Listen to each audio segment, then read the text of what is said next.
students, in this class we discuss the respiratory system up to excretory system.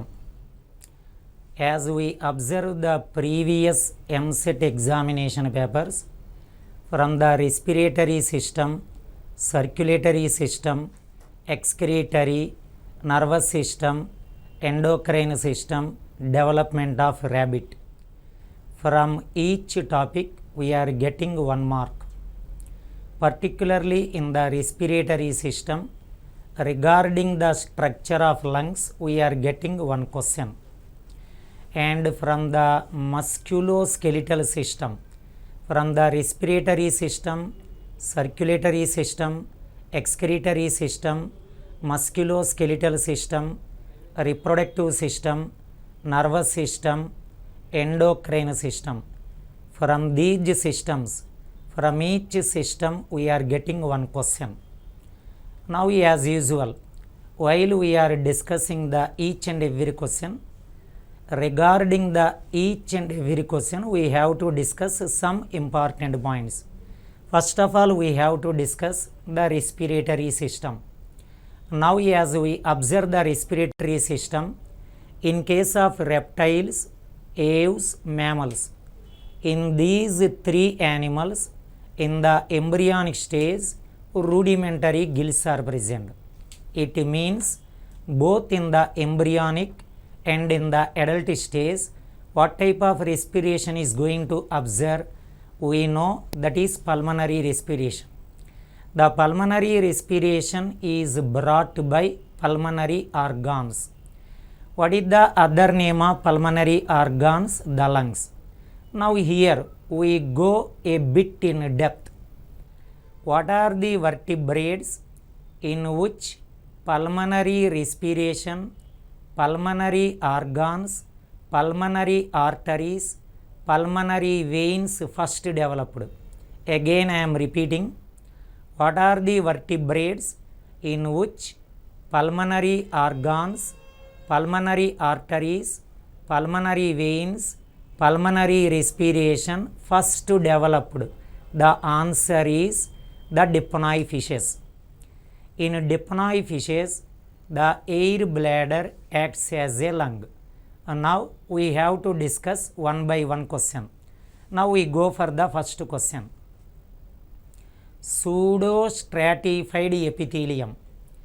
Regarding animal organization, we are having one idea. The pseudostratified epithelium is of 2 types. One is non-ciliated and ciliated. Now we are observing the question. The pseudostratified epithelium is present in the following respiratory tract parts. Now as we observe, this part we call it as the trachea. T means trachea. The trachea divides into, this indicates primary bronchi. They divide into the secondary bronchi. They divide into the tertiary bronchi. Now here the question is, pseudostratified ciliated epithelium is present in which part of the respiratory tract? Trachea, primary bronchi, secondary bronchi, tertiary bronchi. In these parts, pseudostratified epithelium with cilia present. Here, associated with ciliated pseudostratified epithelium, what type of cells are also present? The goblet cells. What is the function of goblet cells? They secrete the mucus. Now you observe the question and options. Pseudostratified ciliated epithelium present in the following respiratory tract parts. The nearest option is trachea and bronchi. This is trachea and these are the branches of bronchi: primary, secondary, tertiary. Now we go for the next question. Movement of which ions occur first during chloride shift? where we have to discuss this point regarding the transportation of carbon dioxide. Now, this part we call it as plasma. That is one part of blood we know very well. And this one we call it as RBC. Now, as we observe the RBC, in case of mammals, the RBC biconcave and circular. The RBC is covered by plasma lemma, and this is the cytoplasm. In the cytoplasm, the water is present. Now, during bicarbonate formation, inside RBC, what is going to happen? The carbon dioxide combines with water. Now, we are getting H2CO3. The H2CO3 dissociates into, this is the RBC. For our convenience, we are drawing the RBC. Now, the H2CO3, this is unstable compound. The H2CO3 dissociates into H plus and HCO3 minus. Now, during bicarbonate transportation from the RBC, HCO3 minus ions, the HCO3 minus ions, first of all from the RBC, they enter into plasma. Now, in order to maintain the neutrality inside RBC, instead of HCO3 minus from the plasma, the Cl minus enters into RBC. That phenomena we call it as Amberger phenomena, and this is called the chloride shift. Now, we observe the question. Movement of which ions occur first during the chloride shift? Now, HCO3 minus ions move into plasma from RBC. Now, first of all, HCO3 minus enters into plasma. Then from plasma, Cl minus enter into RBC. That is called chloride shift, explained by Hamburger. So, here the answer is HCO3 minus ions move into the plasma from RBC. Now, we go for the next question. Find out the correct statements with respect to respiratory part of nasal chamber. Now, as we observe the rabbit nasal chambers, now this is one nasal chamber and this is another nasal chamber. Now, these two are separated by a nasal septum. I am giving the short words. This is NC nasal chamber. This is another nasal chamber. A longitudinal nasal chamber, another longitudinal nasal chamber. How many nasal chambers here? 2. Now, the nasal chambers are separated by nasal septum. Now, how many nasal septum? 1 in number. Now, each nasal chamber divides into 3 parts. Now, this is called vestibular part. Students, we know very well the name of the parts, so I am writing in short words. Now, this is vestibular part, this is respiratory part, this is olfactory part. Now, in these 3 parts, which is the largest? Respiratory part. The collapsing of respiratory part is prevented by how many concave? 3 concave. Here 3 concave. Here 3 concave. Totally 3 plus 3, 6 concave. Now, here the first option. Find out the correct statement with respect to respiratory part. Now, this is the respiratory part. The respiratory part is largest. In the respiratory part, how many concave? Concave also called turbinals. How many concave? 3. Total number of concave? 6. But here what is the first statement? It contains 4 concave. That is the wrong statement. Second, this concave are turbinals lined by the ciliated columnar epithelial cells.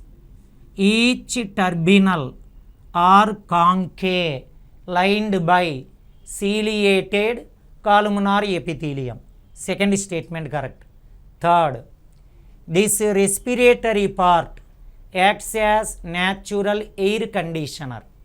We are having a good idea regarding the cooler and next AC machine. While purchasing the cooler and AC machine, there we have to observe one heading, acclimatizer. What is meant by acclimatizer?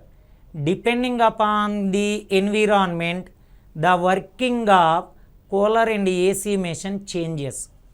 Now as we observe the respiratory part, during summer season, the hot air converted into cold air. In the winter season, cold air converted into hot air.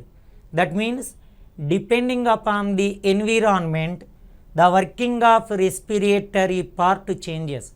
So it is a natural air conditioner or acclimatizer. So based on this, regarding the respiratory part, what are the correct statements? The second and third. Now we go for the next question. The effect of carbon dioxide and H plus concentration on oxygen accepting capacity of hemoglobin. Now we know very well, as we observe the oxygen transport, the oxygen is carried by hemoglobin. In all vertebrates, don't forget it, in all vertebrates, without RBC, there is no hemoglobin. But in case of invertebrates, just you have to remind regarding the annelida. In the annelida, though RBC absent, hemoglobin dissolved in the blood plasma. But in vertebrates, without RBC, there is no hemoglobin.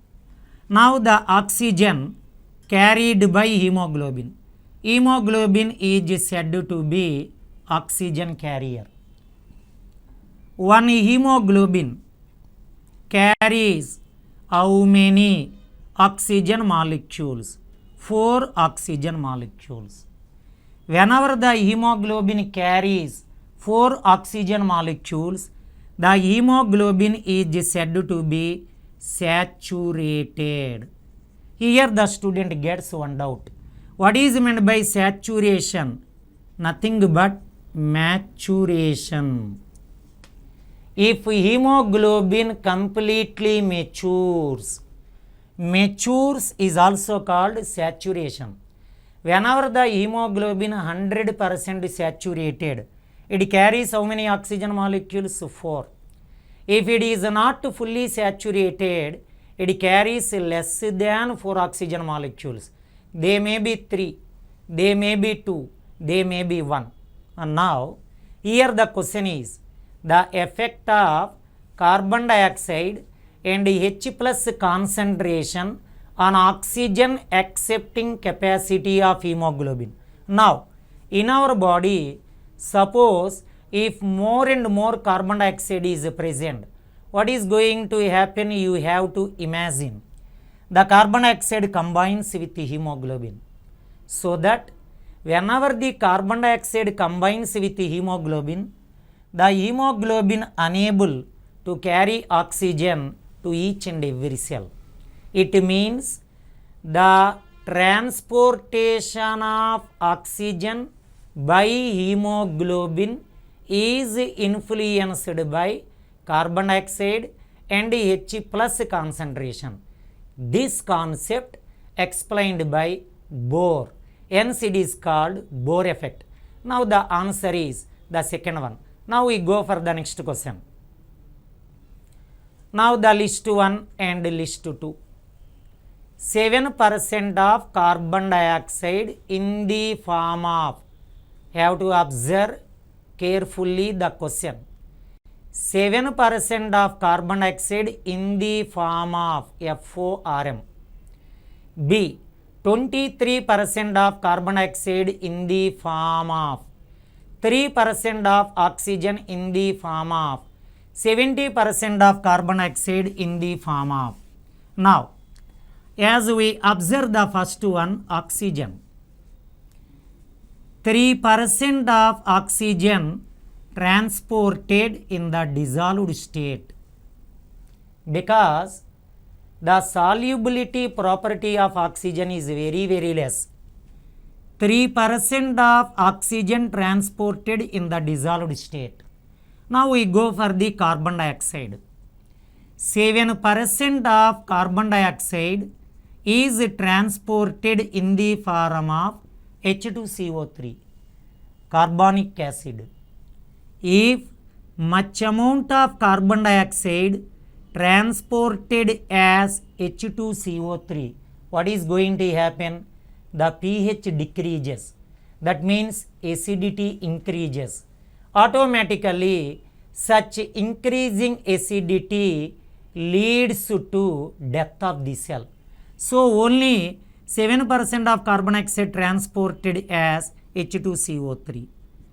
Third, 23% of carbon dioxide transported as carb-amino compound. Carb-amino compound.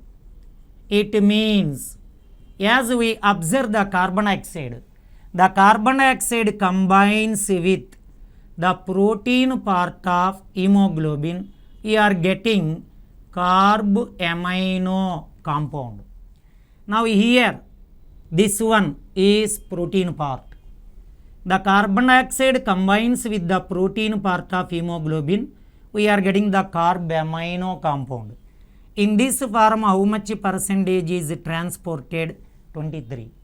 And 70% of carbon dioxide is transported as bicarbonates. What are the bicarbonates here? The potassium bicarbonate and sodium bicarbonate. This is only for the explanation part. Now in the main EAMCET examination, 70% of carbon dioxide transported in which form? Bicarbonates, that is correct.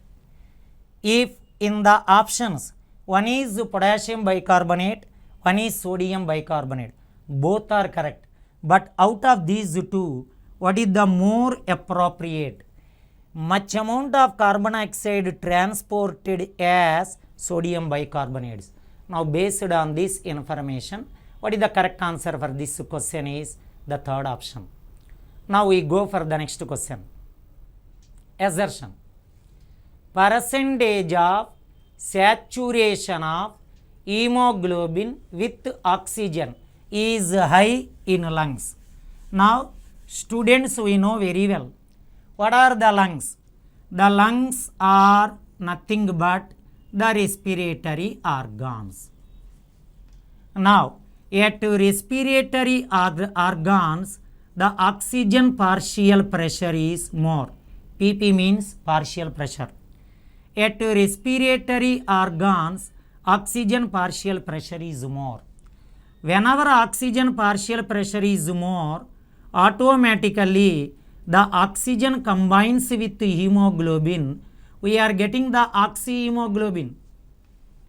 Now in the respiratory part, all these reactions are reversible reactions. So whenever partial pressure is more, the saturation is more. Whenever hemoglobin fully saturated, it carries 4 oxygen molecules. So whenever oxygen partial pressure is more, no doubt the saturation is more. Where partial pressure of oxygen is more? At respiratory organs, that means lungs. Now again you observe assertion. Percentage of saturation of hemoglobin with oxygen is high in lungs. So assertion is correct. Or reason, respiratory organs in rabbit are with low carbon dioxide concentration and low temperature. So at respiratory organs, oxygen partial pressure is more, carbon dioxide partial pressure is less. So whenever the carbon dioxide partial pressure is less at respiratory organs, automatically the hemoglobin combines with oxygen. We are getting the oxyhemoglobin. Based on this information, both are correct or E explains A. Now we go for the next question. In the tissues, oxyhemoglobin dissociates and release oxygen. Again repeating. In the tissues, the oxyhemoglobin dissociates and release oxygen. A reason, at tissue level, the pH decreases due to increase of H plus ions. Now as we observe the graph, this one we call it as x-axis and y-axis. Now this is the left side of graph and this is the right side of graph. In order to explain the relation between oxygen and hemoglobin, we go oxyhemoglobin dissociation curve. Now this is the sigmoid curve. Now in the beginning, the curve is present towards the left side. What are the conditions? The low temperature, the low carbon dioxide and high pH. Whenever these conditions are present, the oxygen combines with hemoglobin, we are getting the oxyhemoglobin. So whenever more oxyhemoglobin present, the curve is present towards left side. Now slowly the curve shifts towards right side. Now the curve moves towards right side. What are the conditions? The normal temperature, normal carbon dioxide, normal pH. Whenever these conditions are present, slowly from the oxyhemoglobin, what is going to release? Oxygen. Now again the curve shifts towards right side. Now what are the conditions? Here what are the conditions? That is high temperature, high carbon dioxide and low pH. So where low pH is present? In the tissues. So in the tissues, temperature more, carbon dioxide is more, pH is less. So from the oxyhemoglobin, what is releasing more and more? That is oxygen. So at low pH, from the oxyhemoglobin, what is dissociated? Oxygen. So the curve shifts from left to right. Now here assertion, in the tissues, oxyhemoglobin dissociates and release oxygen. A reason, at tissues, the pH decreases because H plus concentration increases. So you observe the diagram, in the tissues the pH is low. So at low pH, from the oxyhemoglobin, what is separating more and more? Oxygen. So both are correct or E explains A. Now we go for the next question. Chloride shift facilitates the transport of carbon dioxide as sodium bicarbonate in erythrocyte. Now again you observe the assertion. Chloride shift facilitates, that means helps. Chloride shift helps to transport carbon dioxide as sodium bicarbonate. Now this one we call it as RBC, already explained. The RBC is covered and protected by plasma lemma and this is cytoplasm. In the cytoplasm, the water is present. The plasma membrane secretes carbonic anhydrase enzyme. Because of this enzyme, the carbon dioxide quickly combines with water. We are getting H2CO3. It is unstable. The H2CO3 immediately dissociates into H plus and HCO3 minus. Now you observe, in the RBC HCO3 present. First of all, HCO3 from RBC enters into plasma. Instead of that, from the plasma, the Cl minus enters into RBC. That is chloride shift. First of all, from the RBC, HCO3 comes out. Later, Cl minus enters into the RBC. Here, you observe the reason. Exchange of Cl minus and HCO3 minus takes place between RBC, that means erythrocyte, and plasma respectively. You observe here the word respectively. First is Cl, next is HCO3, but it is wrong because first what will come out? HCO3 minus. Later what will enter into the RBC? Cl minus. But here what is given? First Cl, next HCO3. So automatically the reason is wrong. The A is correct. So the answer is the fourth one. A is true or is false. Now we go for the next question. Follow the statements regarding the lungs of rabbit. What are the statements given? Now as we observe the lungs in the mammals, this part we call it as trachea. The trachea divides into primary bronchi. Now the primary bronchus enters into the corresponding lung. Now each lung covered and protected by outer parietal layer and inner visceral layer. These two layers are pleural layers derived from mesoderm. Now first observe, the lungs are spongy. Now these two are spongy with 4 lobes in the left lung and 2 lobes in the right lung. But here in the left lung, how many lobes are present? 2. Now as we observe the right lung, in the right lung how many lobes are present? Now you observe the diagram. In the right lung, how many lobes? 1, 2, 3, 4. So 4 plus 2. But here what is the first statement? Lungs are spongy, no doubt, with 4 lobes in the left. But in the left how many? 2. In the right how many? 4. So the first option is the wrong. Second, each lung is ensheathed by outer visceral, inner parietal. But what is the outer one? Parietal. Inner one is visceral. So the second one is eliminated, wrong. Third one, trachea, this part opens into lungs with the help of primary bronchi. Now the trachea opens into lungs by primary bronchi. So third statement correct. Fourth, the pleural fluid present in the pleural cavity between parietal and visceral layer, a space is present. The space is called pleural cavity. It is filled with pleural fluid that protects the lungs against friction and allows the free movement of lungs. So third statement, fourth statement are correct.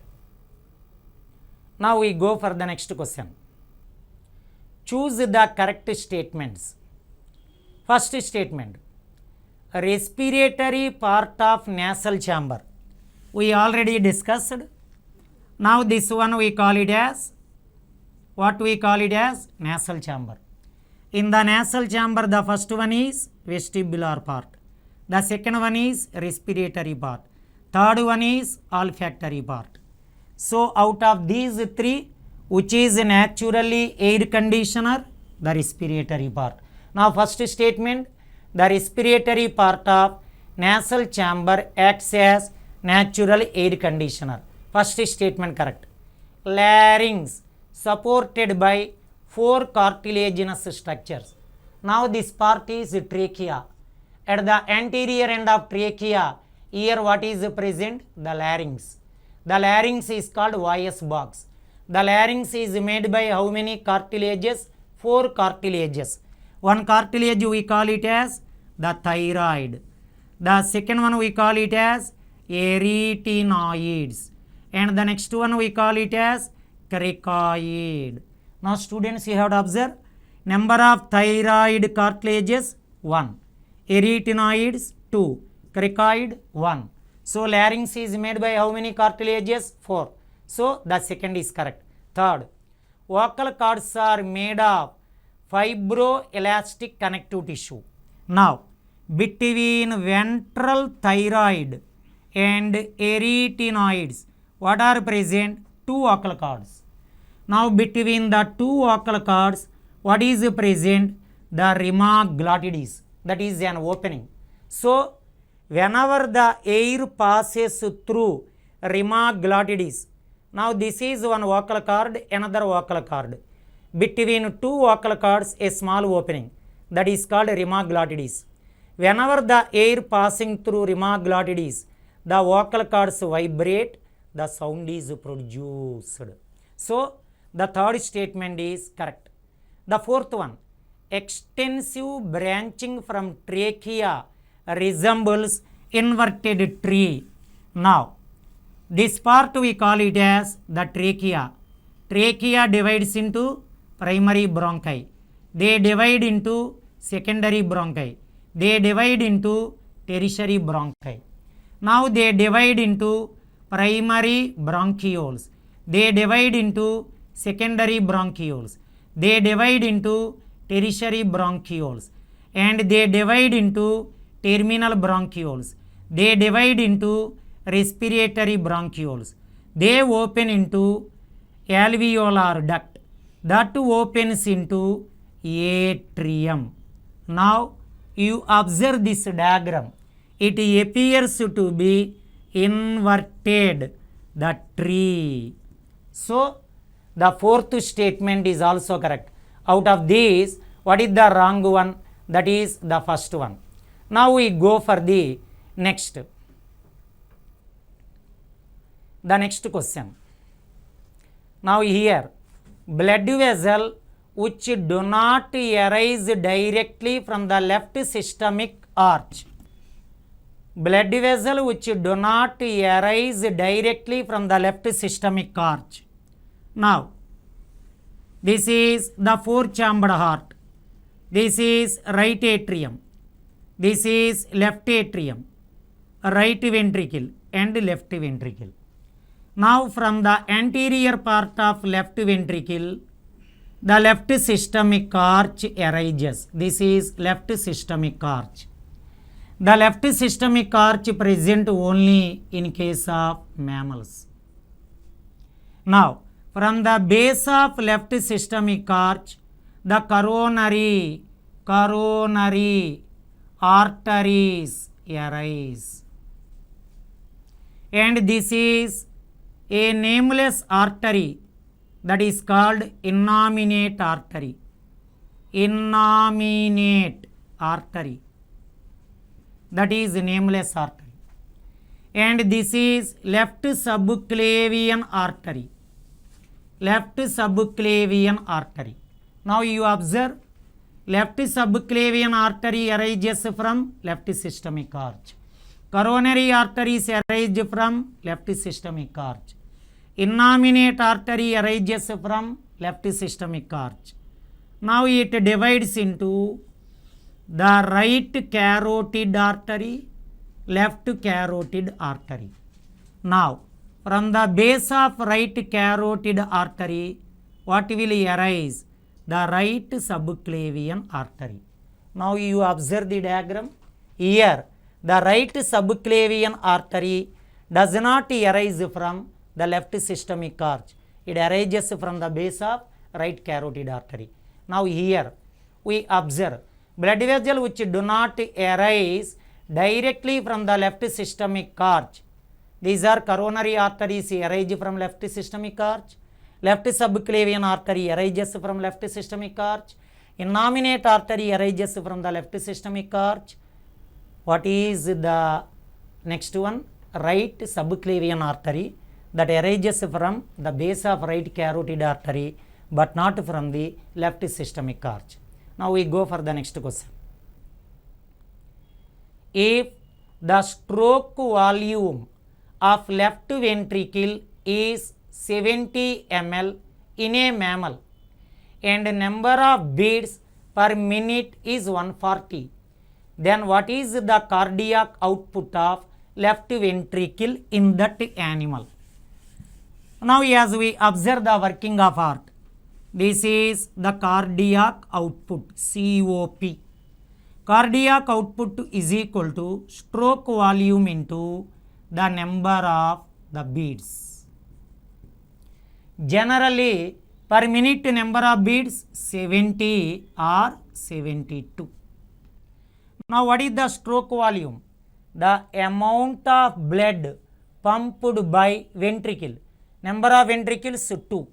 Each ventricle pumps how much amount of blood? 70 ml. Now here per minute number of beats 70 or 72. Here what they gave? The stroke volume of left ventricle is 70 ml. That means the left ventricle pumps how much amount of the blood? 70 ml. Now here number of heartbeats 140. Now we want the cardiac output.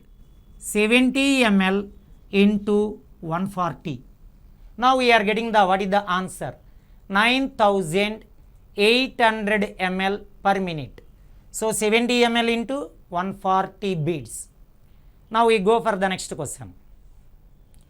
Jugular anastomosis in rabbit occurs between. Now as we observe the venous system of rabbit. Now this one we call it as the right atrium. The right atrium receives impure blood from all anterior parts of the body with the help of the right precaval vein and left precaval vein. This is right precaval vein, left precaval vein. In the right precaval vein, what is present? External jugular vein. In the left precaval vein also what is present, students? External jugular vein. Now these two jugular veins connected by a transverse blood vessel. These two are connected by a transverse blood vessel. That we call it as jugular anastomosis. What is jugular anastomosis? It is a transverse blood vessel connects two jugular veins. External jugular vein of right precaval vein, external jugular vein of left precaval vein. Now the answer is the external jugular veins. Now we go for the next question. How many blood vessels supply blood to liver and how many blood vessels come out from the liver? Here generally the students are doing one mistake. Now this part we call it as diaphragm. Below diaphragm what is present? The 5-lobed liver is present. You have to observe the diagram. This is the liver. In case of mammals, how many lobes? 5 lobes. Now, what are the blood vessels supply blood to liver? One answer is the hepatic artery. And the second answer is the hepatic portal vein. So, how many blood vessels supply blood to liver? 2. Now, from the liver, the blood is collected by how many hepatic veins? These are hepatic veins. Now, how many hepatic veins? 4 or 2 pairs. Now, here, as we observe the question, how many blood vessels supply blood to liver and how many blood vessels take away? That means from the liver, the blood is taken away by how many blood vessels? 4. So number of hepatic veins 4, number of arteries supply blood to liver 2. So 2 plus 4 6. Now the answer is the third one 2 and 4. Now we go for the next question. Now you observe the question. The vein associated with the right precaval and absent in the left precaval. Now as we observe the venous system, this is the right precaval vein and this is the left precaval vein. The right precaval vein, it is formed by the fusion of 6 veins. One among them is azygos. The azygos open into right precaval vein. Here towards left side azygos absent. So name the vein that opens into right precaval vein but not into the left precaval vein, azygos. Azygos, that is unpaired, only one. Now here the vein associated with right precaval and absent in the left precaval.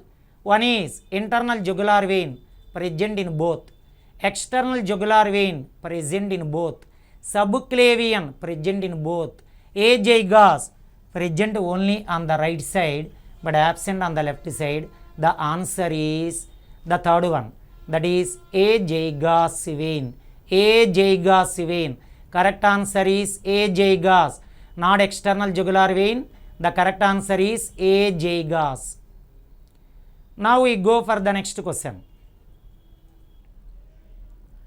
Total number of valves associated with, students you have to observe the question. Total number of valves associated with heart of rabbit. Now the total number of valves associated with heart of rabbit. Now as we observe the heart, now this one we call it as the right atrium, left atrium, and next right ventricle, left ventricle. Now this is the right precaval vein, this is the left precaval vein, this is right precaval vein, and this is the postcaval vein. Now the opening of right precaval vein is guarded by a valve that we call it as sebaceous valve 1. Now in the embryonic stage, the opening of precaval vein is guarded by eustachian valve. The right atrium opens into right ventricle through an aperture. Here one valve is present. The left atrium opens into left ventricle through an aperture. It is guarded by one valve. It is tricuspid valve 1. This is bicuspid valve, that is 1. Now from the right atrium what will arise? The pulmonary arch. At the base of pulmonary arch, how many semilunar valves? 3. And this is left systemic arch. At its base, how many semilunar valves? 3. Now semilunar valves 3. Semilunar valves 3. Now you have to count. Semilunar valves 3 plus 3 6. Bicuspid valve 1. Tricuspid valve 1. Eustachian valve 1. And sebaceous valve 1. Total number of valves associated with the heart 10. Now we go for the next question. Transverse anastomosis. What is meant by anastomosis? That is a blood vessel. How it is arranged? Transversely. Now you observe the diagram. Now this is 4-chambered heart. And this is right one, left and left. And this is the right precaval. This is left precaval. Now towards right side what is present? azygous. This is called azygous. Okay, students? The azygous, that is unpaired. Now, towards the left side, a small blood vessel is present, that we call it as hemizygous. What is meant by hemi? Part. Only a small blood vessel, that is called hemizygous. The hemizygous open into azygous through a transverse blood vessel, that we call it as the transverse anastomosis. In the last bit what we discussed, jugular anastomosis, the two external jugular veins connected by jugular anastomosis. Here hemizygous opens into azygous by a transverse blood vessel called transverse anastomosis. Now we go for the next question. Assertion. The heart of mammals is called myogenic heart. Now the heart of mammals is called myogenic heart. Now this one we call it as the four-chambered heart.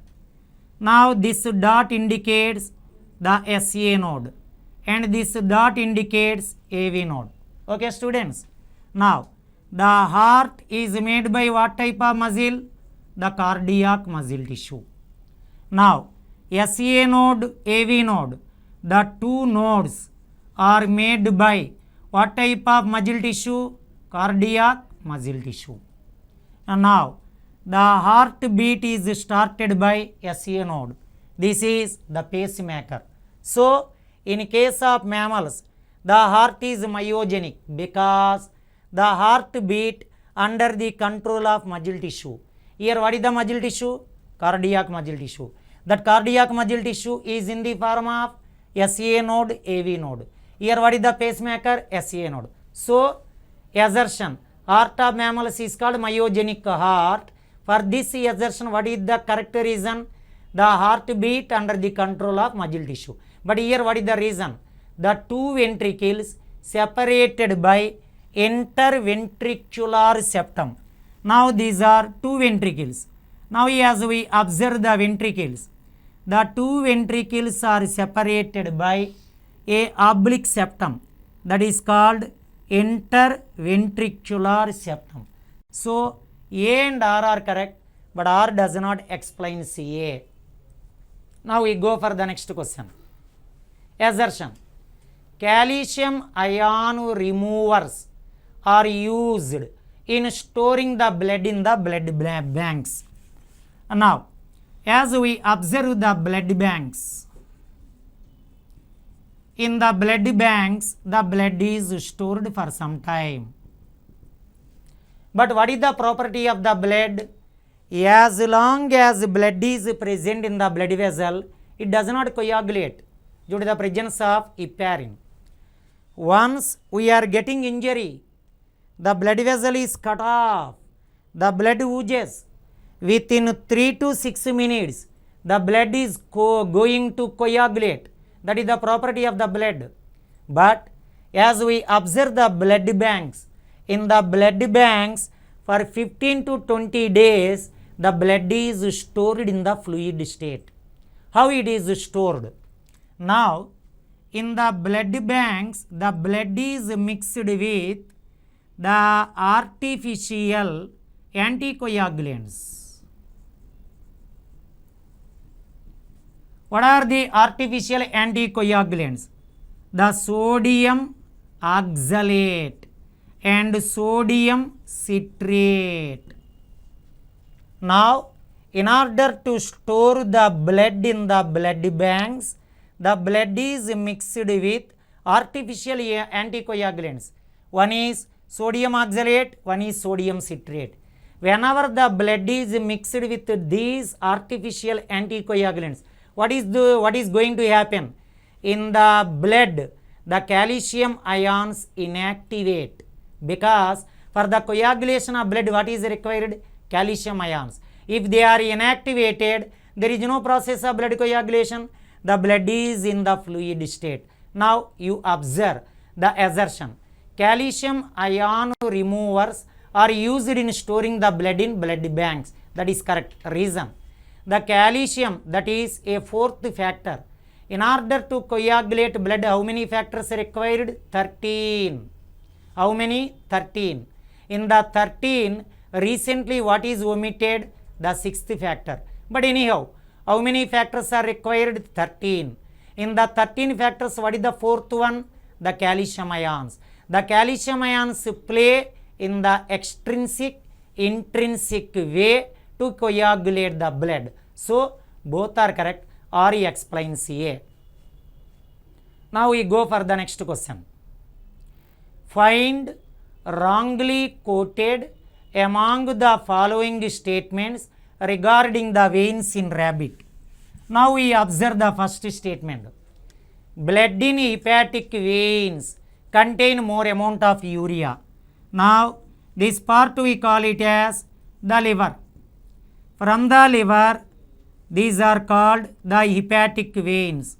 How many hepatic veins? 4. Now in the liver, what is going to take place? Ornithine cycle. Because of the ornithine cycle, what will be obtained? The urea. So, as we observe the hepatic veins, in the blood of hepatic veins, what is present? Urea. Now, we observe the first statement. Blood in the hepatic vein contains more amount of urea. So, the statement is correct. Second, blood in the renal vein contains less amount of urea. Now, in our body, this part we call it as the kidney. Now, from each kidney, what will arise? The renal veins. Number of renal veins? 2 in number. Now, the blood in the renal veins containing the small amount of urea. Now, the second one is blood in the renal vein contains less amount of urea. So, the second statement is also correct. Third, blood in hepatic portal vein. Now, as we observe, this is the liver and this one we call it as the alimentary canal. In the alimentary canal, one part is, this is intestine. What is the connecting link between intestine and the liver? That we call it as hepatic portal vein. Now, in the intestine, the digestion completed. After completing the digestion, the blood absorbs the digested food materials. So, the blood which is present in the hepatic portal vein contains more amount of nutrients. One example is glucose. Now, the third statement. Blood in the hepatic portal vein contains more amount of glucose. So, first 3 statements are correct. Automatically, the fourth one is wrong. That is, the blood in pulmonary veins contain more amount of carbon dioxide. Pulmonary veins arise from lungs. So, in the pulmonary veins blood, what is more? Oxygen, but not the carbon dioxide. So, the fourth statement is wrong. Now, we go for the next statement.